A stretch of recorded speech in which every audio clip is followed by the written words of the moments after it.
Carla Suarez nous a rejoint sur le plateau de 64 minutes sur TV5 Monde. Bonsoir. Bonsoir. Merci d'être avec nous et bienvenue. Vous êtes écrivaine, votre nouveau roman, je le disais, a pour titre Le fils du héros, édition Métellier. Alors l'histoire se passe au début des années 1980. Le père d'Ernesto est envoyé en Angola, pays frère, entre guillemets, comme dit le régime castriste, pour y accomplir son devoir révolutionnaire.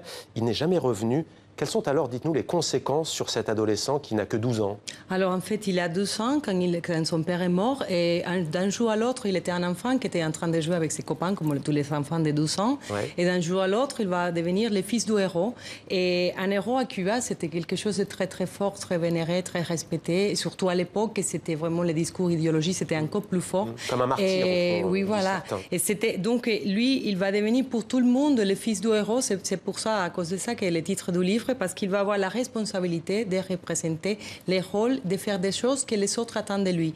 Pour sa famille, d'abord, elle va devenir l'homme de la maison. Le chef de la famille. Oui, c'est la grand-mère qui le dit, vraiment les blocs comme ça, qui le dit, maintenant tu es le fils, tu es l'homme de la famille, donc les hommes ne pleurent pas, tu te rappelles pas, tu dois te rappeler de ça. Et pour les oncles, il va devenir aussi, maintenant tu es comme nous, tu es un homme, tu es responsable, tu es le responsable de tous les fans de ta famille. Et pour l'école, les gens de l'école, tous les gens du quartier, il va être quand même celui qui, le père est mort, il doit être le meilleur, il doit être le responsable. Et c'est quelqu'un qui va vivre vraiment, c'est pas sa vie, c'est pas ses choix.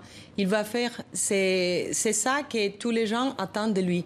Et vraiment, il va avoir une vie un peu difficile.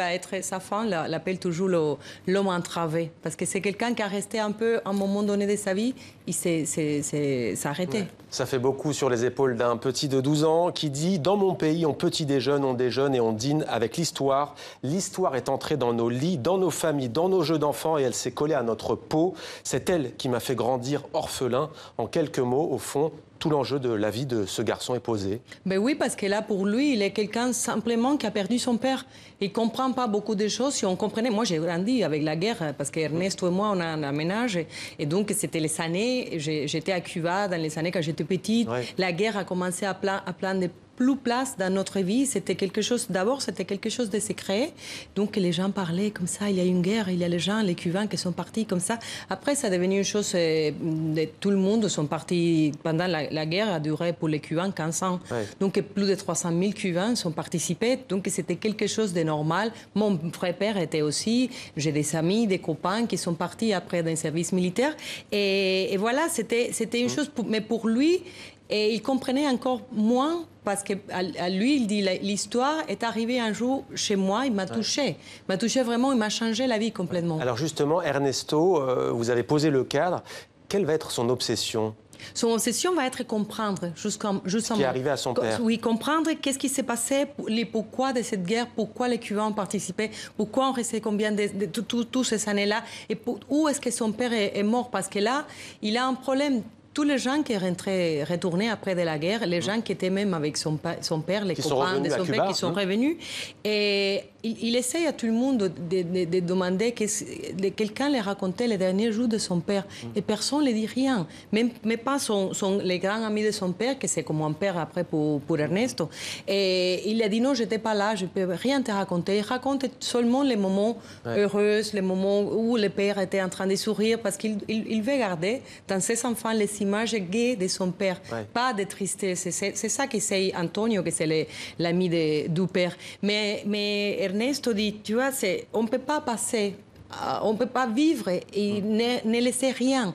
Il faut toujours, tous les personnes laissent quelque chose dans la vie. Donc on ne passe pas pour le monde pour disparaître comme ça. Il essaye, alors c'est son obsession, c'est comprendre tout ça qui s'est passé, pourquoi son père a disparu. Et vous étiez jeune lors de cette guerre, vous l'avez dit. Et il y a le nouvel ami d'Ernesto qui s'appelle Berto qui lui explique avec justesse, selon vous, les gouvernements aiment les jeunes parce que les jeunes n'ont pas de mémoire. C'est un livre sur la mémoire aussi. Parce que c'est un livre sur la mémoire individuelle, parce qu'Ernest essaye de reconstruire les dernières années qu'il a vécu avec son père. C'est vraiment très peu de temps. Son père est parti quand il avait 11 ans. Ouais. Donc, il essaye toujours de se souvenir, pour toute la famille de son père. Ouais. Et c'est un livre aussi sur la mémoire collective, parce que c'est une période de temps très, très importante dans l'histoire récente de Cuba, qui a touché beaucoup de gens qui ont été touchés directement parce qu'ils ont perdu quelqu'un de la famille, ou des gens comme moi qui connaissent, on a grandi, on a vu ces années-là, dans cette époque-là, et c'est important. N'oubliez pas, la mémoire d'un pays. Au fond. Oui, la mémoire d'un pays, c'est important pour l'avenir. L'autre enseignement, la mémoire, mais aussi on a le sentiment, quand on lit votre livre, qu'il y a une résonance, bien entendu, avec le Cuba d'aujourd'hui. Les enthousiasmes révolutionnaires à Cuba, mais pas seulement, en Afrique et partout, dans ce qu'on a appelé le tiers-monde, au fond, ils servent avant tout des intérêts individuels. Ben oui, mais là, c'est les romans, parce que le roman voyage entre le passé et le présent. Je ne voulais pas faire un roman historique seulement placé dans un moment-là. Je voulais voir aussi, je voulais avoir une perspective de la guerre et à quoi ça a servi, si ça servait à quelque chose, et qu'est-ce qu'après ça a donné, c'est vraiment si ça vaut la peine ou pas. Il n'y a pas dans les romans une vérité ou en conclusion, parce que c'est très difficile d'avoir une conclusion de guerre. C'est ça que la chose que j'aime plus, c'est faire penser et donner l'envie vraiment de continuer à discuter, à parler de ces sujets, que je crois que c'est un sujet très important pour les Cubains. On doit continuer à parler de ça, parce qu'en train de parler, on peut comprendre et on peut éviter des choses pour le futur.